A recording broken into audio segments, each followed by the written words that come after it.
Before we get into today's upload, I got a couple quick things that I just want to share. When subscribers send me things, I like to thank them. And a good friend of mine on this channel, Simone, has sent me an amazing book. I shared this with you guys just the other week. And a really awesome t-shirt. But she sent me, on the live stream, we talk about a lot of crazy stuff and just have fun. And I had been singing the, I think it's Men at Work, the Vegemite sandwich song. Well, she sent me some Vegemite. And I am going to put this on toast on the live stream.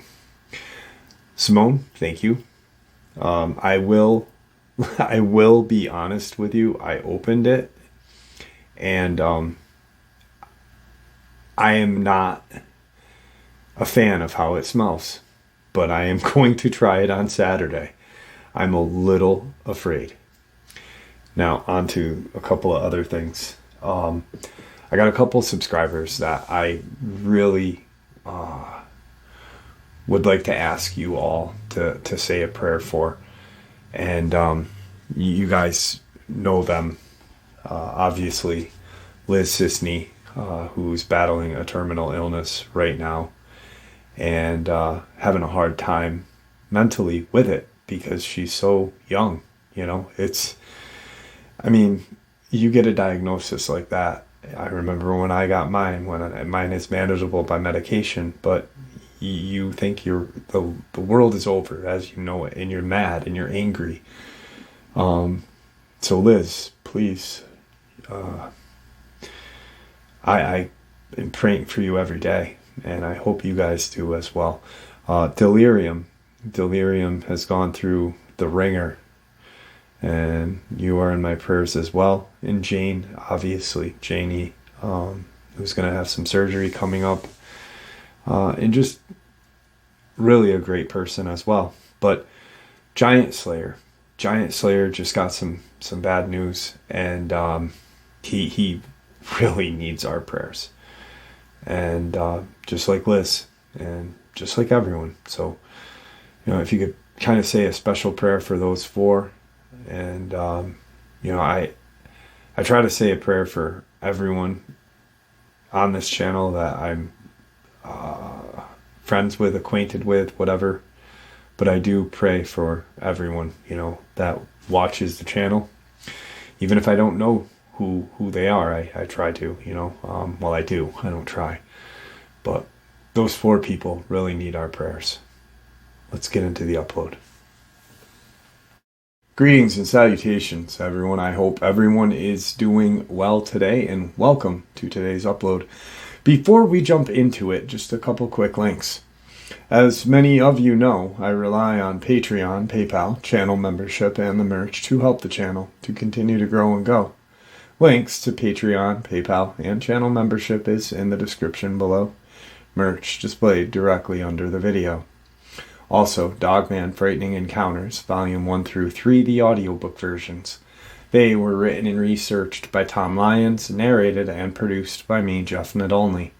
Those audiobooks are available on Audible, Amazon, and iTunes, links to which are also in the description as well. And finally, last but definitely not least, if you'd really like to help support this channel to continue to grow and go, simply subscribe. It does not cost a cent. Click that like button, takes half a second. If you don't want to miss out on any of the informative uploads that I put out daily, click that bell icon. And folks, please leave a comment and share the video. Why? Well, because all of these things really do help the channel to continue to grow and go. They definitely do matter, and they are appreciated. And with that, I have taken far too much of your time. Let's jump in to today's upload, shall we? So today's upload is, I spoke with the Catholic priest / military chaplain last night. We only had about a 45-minute conversation, if that, but it was quite intense. I got to find out a lot about him without the subscriber and parishioner of his church. He's still an active priest to this day after he left the military. He joined the Navy in, he was 31 years old, and he left when he was 59 years old. He's still an active priest. He joined because he felt a calling. He's very patriotic. He's loves America, but stands kind of dead center in the political divide, which is pretty awesome if you think about it. I know quite a bit of Catholic priests and other pastors, Methodists, Baptists, whatnot, that really will take sides. And I don't think that it is right. I think they need to be kind of neutral in that neutrality zone. And he is. He's very, very interesting. And the conversation we had was just really affirming. You know, I left that conversation with information about Dogman, deep underground military bases in Virginia, and a lot of information about something that I love to look into, which would be Nephilim, the Book of Enoch, the Book of the Giants, portals, and that. And I'm going to share that information with you guys that he shared with me.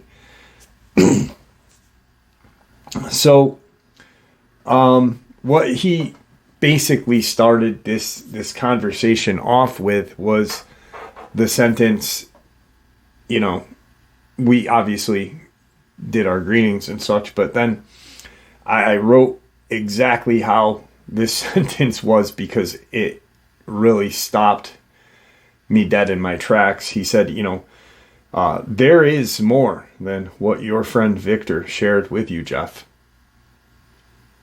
And it was, I said, yeah, I'm aware of that, but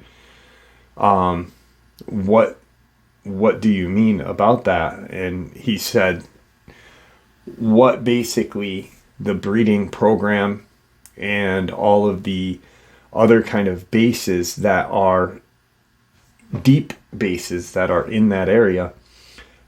He was in Camp Perry, which is located in York County, Virginia.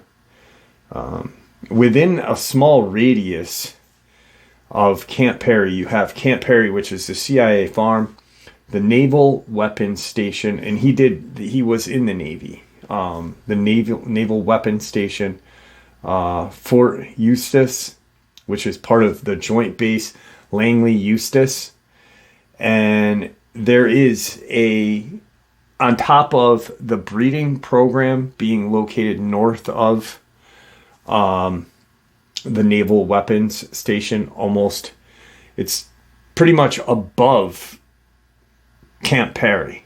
It's in this just huge swath of land.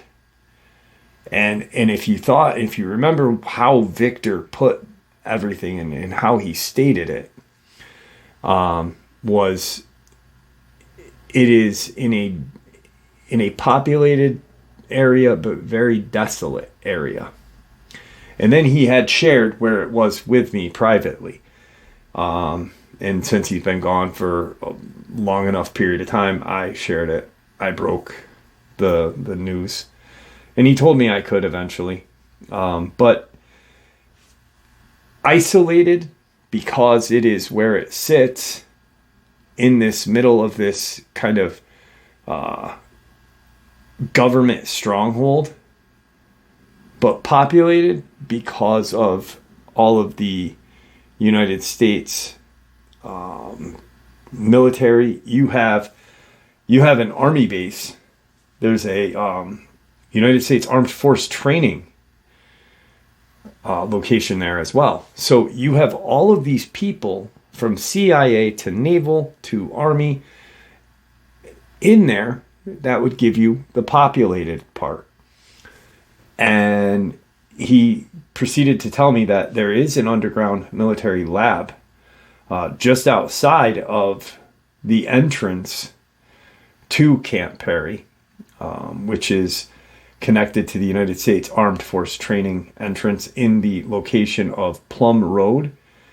They are creating genetic super soldiers. The human scientists work with Gray, and the breeding program is a few miles north, and they are connected with tunnels throughout this area.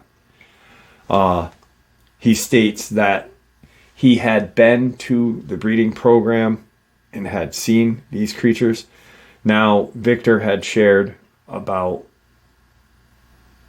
that he had stated to us that dogmen, very intelligent, very capable predators, a super predator. But then he had stated to us that werewolves are just different. They are different than a dogman. They have human-like legs. They're smaller than a Sasquatch, larger than a dogman. They resemble more of a human than a dogman, except they do have large pointed ears. They have a smaller canine-like snout. But supposedly, and I say supposedly because I've never had the opportunity to, I'm going just by what Victor shared with me. And if you go into my community post and you scroll way back, you can see emails that I received from CIA.gov. You cannot create a .gov email address. You cannot create one. And this was not a hoax, someone tricking me or hoaxing me. This was directly from the CIA. You can see those email in my comment post or community post. And like I said, scroll far back. It is not right there when you open it. It's pretty deep down. So apparently, these creatures have the ability to speak. And I asked him, I said, well, you've been there. Have you had that chance or heard that these creatures are able to vocalize and communicate with you? He did say, from what he remembers, yes, but it was very difficult to understand them. It wasn't like having a conversation with you or I. Their speech pattern was much more guttural. Their vocal track was there, and it was just not as formed as ours is. But there was speech. But they are superior in intelligence compared to a dogman and compared to a Bigfoot. So when he was in this stationed in this facility, he was stationed at the naval base there. He would talk with soldiers and kind of guide them spiritually, help them through any kind of hard coming to terms with what they were doing for their country. He worked with special forces and really talked with those guys, especially helping them spiritually work through things. He said you would be surprised that, these guys are the best of the best, and it is almost an impossible task for these men to pass through these trials to get to where they are in their career. But yet, dealing with and coming to terms with things that they've done during war. Yes, it is a job, but they still need that spiritual guidance. And he really did like what he was doing because he felt like it benefited the country. And I agree with him because, my dad is a devout Roman Catholic, but when he retired from the Navy. He was very young when he was in Vietnam. He was part of the Brown Water Navy. He did some very interesting things, dangerous things. And he really had, I don't know if it would be, I know his faith is so strong, and I think that if he didn't have his faith, that I don't think he would be who he is. If that makes sense. He worked with intelligence and such when he was after the war, and just proceeded to move up the ranks, stationed in multiple places throughout the world. But the last couple of years, he was in a military or in a naval base up in Maine, and that my dad. So I agree. These great men who are a pivotal tool really need that spiritual support. One thing that he did disagree with and he did not approve of was the genetic experimentation done on humans, creating super soldiers, and that, once again, that deep underground base was just outside of the Camp Perry, right outside of the U.S. Armed Force Training Center.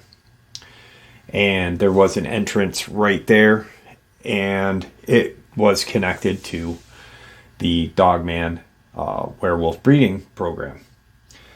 Now, he had spoken out about that until he saw the benefits of these genetically modified super soldiers. And apparently there had been a kind of fallout to where a couple of these dogmen had shown up or escaped on the base. He is not really sure what went on with that. But we do know from Victor that these creatures would be called back to the base and travel throughout the night and hide throughout this area to get back to that breeding program. We know that. So whether they were coming or they had escaped, there was a kind of really large-scaled, not firefight, because dogmen and werewolves don't shoot, but there was a small battle ensued. Apparently there was a few dogmen that had been on the base. They had been seen by the river, which would be opposite side of the Naval Weapons Station airport or landing strip. They had been walking on that, and he believes that they were coming in, but he's not really sure, because why would they be so far down and away from Camp Perry? He thinks quite possibly they had swam or gained access from that waterway. But they were not complying, and a few naval men were hurt, and apparently a few of these super soldiers had been released to do bidding. It was not a very pleasant experience. He witnessed the aftermath. The base had been put on lockdown immediately. But it was not, they didn't go out and wipe the dogmen out. There was 2 or 3, from what he remembers, super soldier human, clone-like, because they're not like me, they're not like you. They are a clone of me or you or a amazing soldier, you know? Like you have the elite special force soldier and you clone him, but you modify him. And that is what they were using as super soldiers.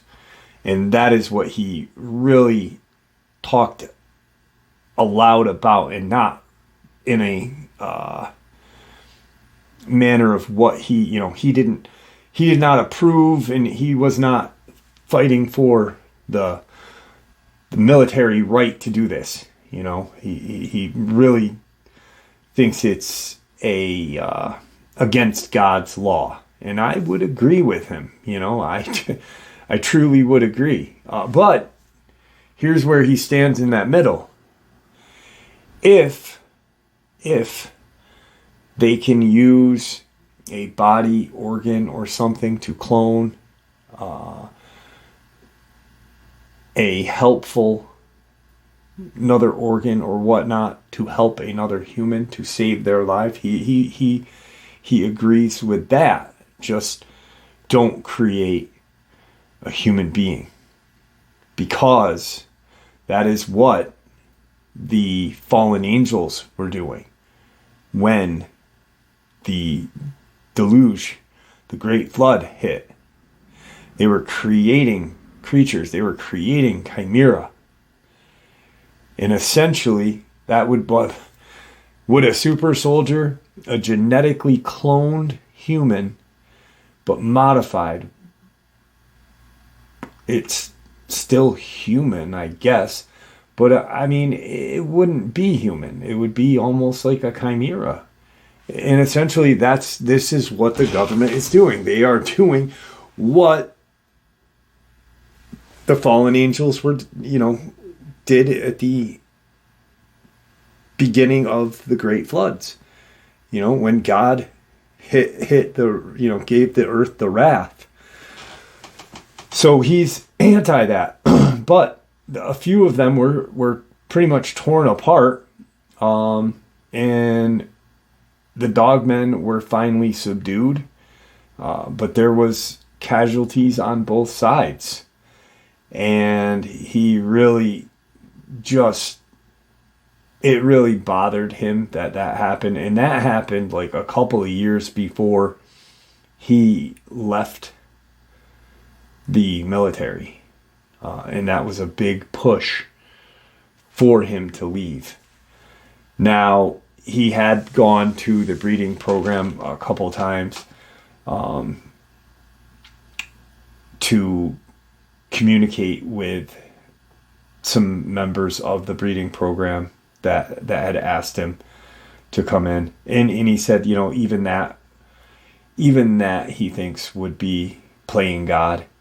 You're breeding something inside a containment center. Yes, there are, animal breeders, but there is a big difference when you're breeding something as a weapon. But he had seen, these dogmen and werewolves in cages and glass enclosures, and no Bigfoot at all. But he also, while in this genetic lab, a few miles south of Camp Perry, he saw things that you would only think happened at Nightmare Hall. Creations of super soldiers, but creations of very strange creatures. There were creatures that looked aquatic, and he said to him that made sense because, one, we're on a naval installment and there's water all around us, salt and fresh water all around where he was. But he did see these kind of aquatic humanoids that were very dangerous.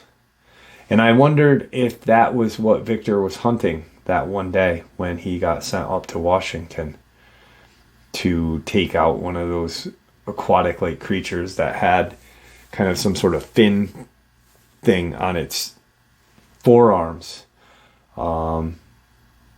He did battle with it, but that thing got away, going into the ocean. Now, that right there is, you are playing God. You know, you are creating something that shouldn't exist. But that was only one of a few things he had seen. There was a few other things that he didn't really want to go into. He said, imagine demons, but something that resembled a biblical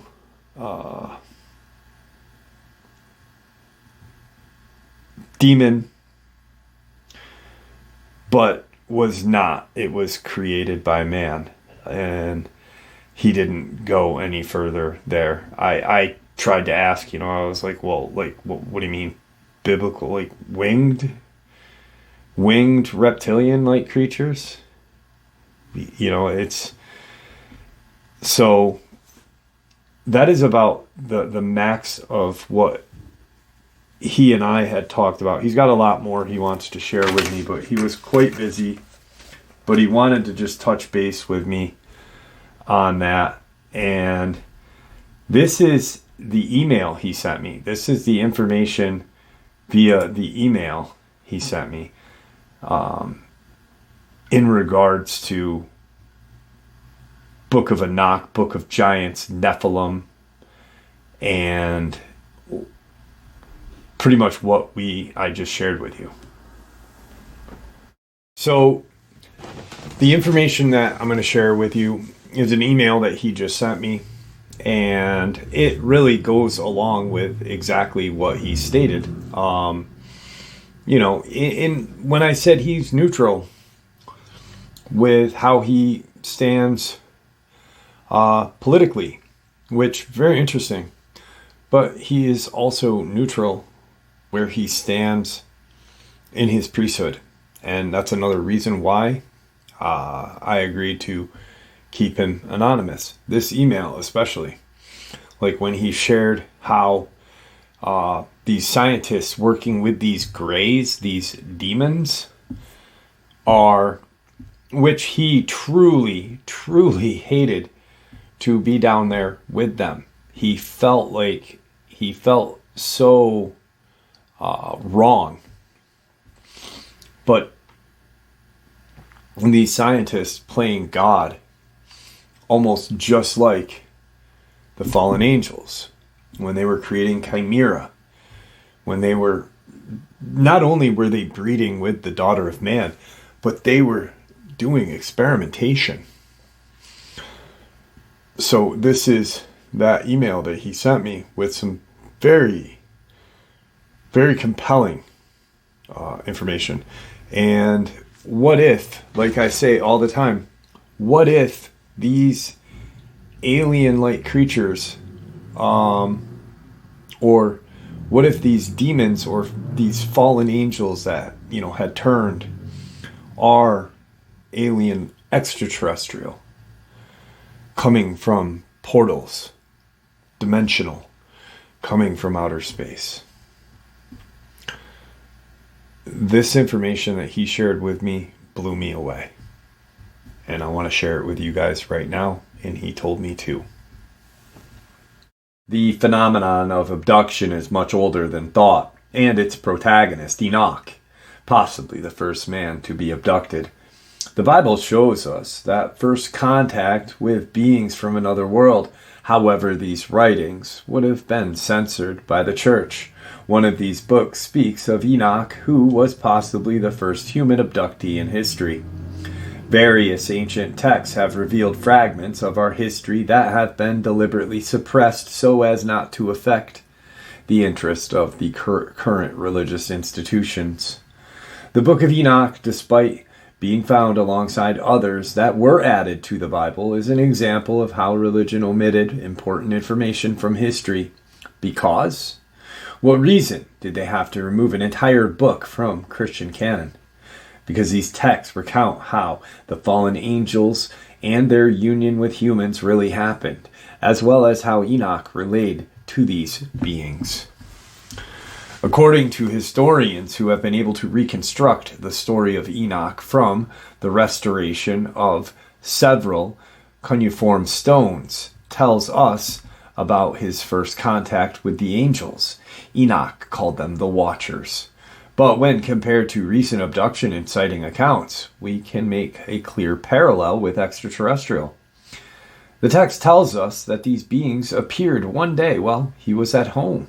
He describes them as very tall creatures with shining faces dressed in white robes and with a projecting voice that conveyed peace and serenity.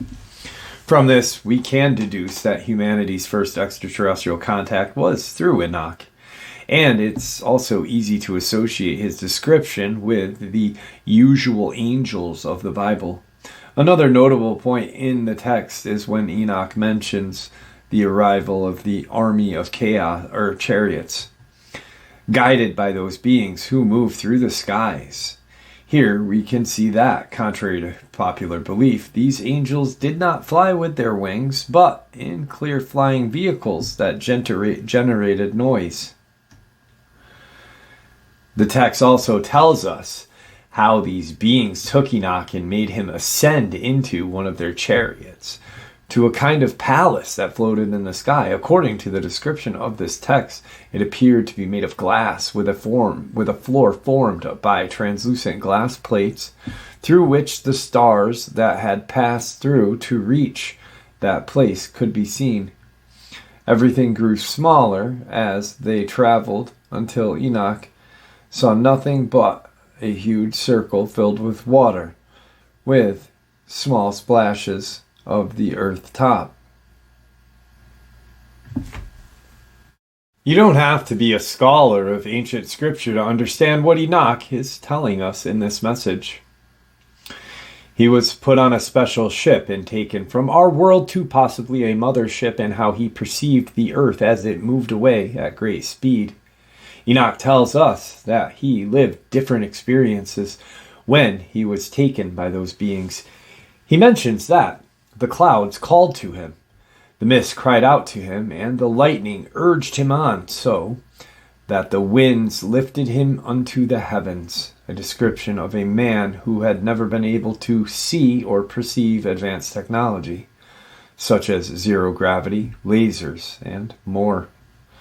Once again, we emphasize the stories of abduction in contemporary times and the similarities that exist with the story of Enoch. Furthermore, Enoch also mentioned that beyond the great palace is which he was taken, he encountered beings who looked like burning fire, capable of taking human form. He also mentioned different places, the House of the Storm, which was located on a mountain that reached the sky. It also mentions the mansions of the luminaries and the treasure of the stars and sky, a clear reference to how he was taken to different planets and how he witnessed how their inhabitants lived on a daily basis,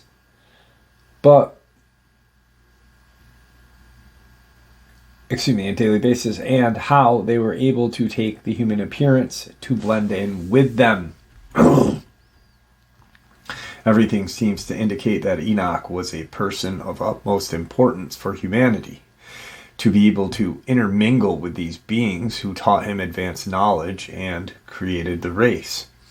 A race that sometime later would be annihilated by a great universal flood, which is mentioned in every ancient culture that existed before Christ.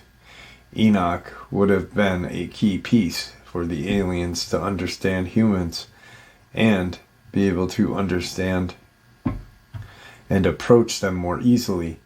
In this way, we could talk about a before and after in the human race when I learned medicine, architecture, astronomy, and other sciences that were developed over the years.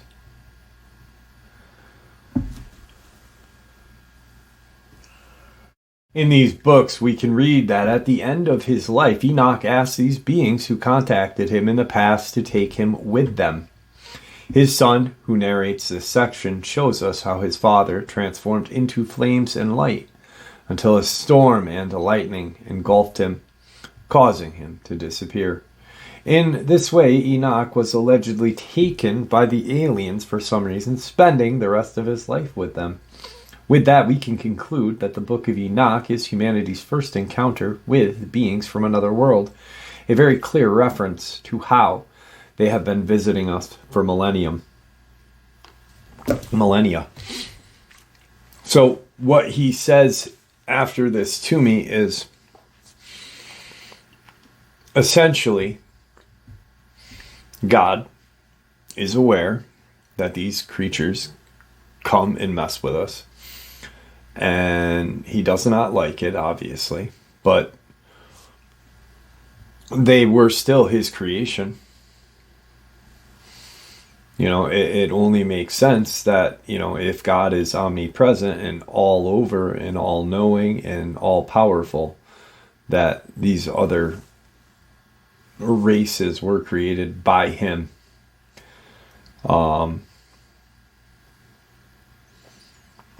And he wiped them out, wiped this one race out, that the fallen angels / alien-like creatures, extraterrestrial, when they created the Nephilim or Chimera, you know, when they were creating these other creatures, you know, half man, half human. And if you think about that too, that would give credence to why the Greeks and the Romans had so many gods when there is only one God. But if these beings had power more than us, more than humans, especially back then, we would view them as gods.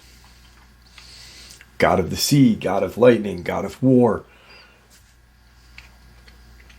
extraterrestrial beings, fallen angels, demons. I have thought for a long time that they're all the same thing. And there you have it, folks. That was today's upload. I hope you all enjoyed it as much as I enjoyed sharing it with you. I'd like to thank you all for supporting the channel. It is, after all, your support that helps this channel to continue to grow and go, and what gives us all a place and a chance to share our experiences and theories judgment-free. Everyone is simply treated with the respect that we deserve. Please stay safe, happy, healthy, and ever vigilant, keeping an eye on our children, pets, family, and friends. These creatures are real. These events have happened. Share this information with those you love and care about, and it may just help save their lives someday. Until next time, never stop asking questions, never stop searching for the truth, and God bless you all.